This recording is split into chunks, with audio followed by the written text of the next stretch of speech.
Dante's fourth circle of hell, dedicated to the sins of greed, is a powerful and symbolic critique of human avarice and the dangers of obsession with material wealth.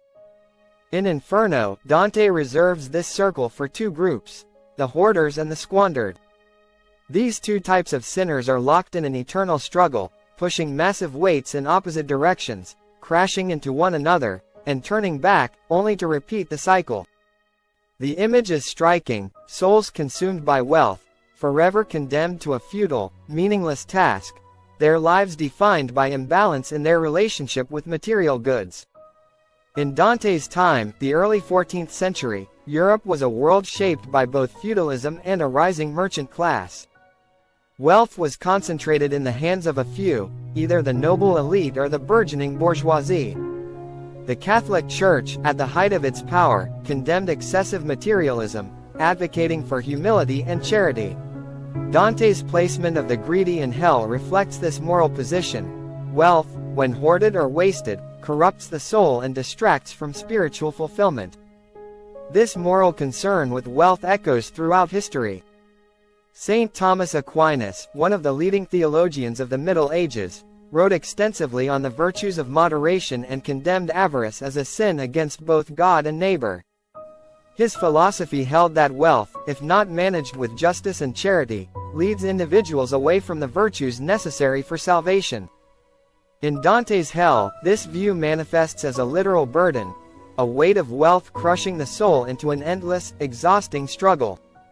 The sin of greed is no relic of the past. In fact, if anything, it has amplified in the modern age. According to Oxfam's 2022 report, the wealthiest 1% of the world's population now holds more than twice as much wealth as the bottom 90%. The staggering concentration of wealth in the hands of a few reflects the same imbalance that Dante depicted in his Inferno, where those who hoard wealth are condemned to an existence as fruitless as their obsession with accumulating more. On the other hand, the culture of consumerism, especially in affluent societies, encourages the kind of reckless spending that mirrors the squanderers of Dante's fourth circle.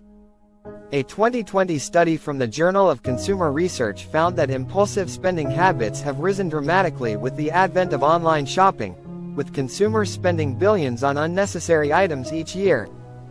The moral dimension of such habits, particularly the disconnection between consumption and consequence, fits squarely within Dante's view of greed as destructive and self-perpetuating. Greed is not just about material wealth, it's a deeper philosophical issue concerning the human relationship with desire. Philosophers like Immanuel Kant considered greed a fundamental moral failing because it elevates material gain over rational duty and respect for others. Similarly, in Buddhist philosophy, greed, lobha, is one of the three poisons that lead to suffering. The endless push and pull in Dante's fourth circle mirrors this philosophical idea. The constant striving for more, whether in hoarding or squandering, never leads to satisfaction. Common sense tells us that wealth, when misused, becomes more of a burden than a blessing. Many have experienced the stress and anxiety that comes with financial mismanagement, whether from oversaving in fear or overspending in pursuit of temporary pleasures. The modern world offers countless examples of the dangers of unchecked greed, from corporate scandals like Enron to individual tales of lives ruined by gambling or financial recklessness. A friend once shared a story about inheriting a large sum of money. At first, the inheritance seemed like a blessing, but over time, the stress of managing it, coupled with the fear of losing it, became overwhelming. What started as a windfall turned into a psychological weight, a constant anxiety over how to preserve and grow wealth. Dante's depiction of hoarders, eternally clinging to their possessions, felt strikingly familiar. My friend, like the souls in the fourth circle, was caught in an exhausting struggle between keeping and losing, never finding peace. Dante's fourth circle of hell offers a timeless reflection on the dangers of greed. Whether it manifests in hoarding wealth or squandering it thoughtlessly, greed leads to an existence defined by struggle and dissatisfaction. The souls in this circle, forever pushing weights and futility, serve as a metaphor for a world obsessed with material gain.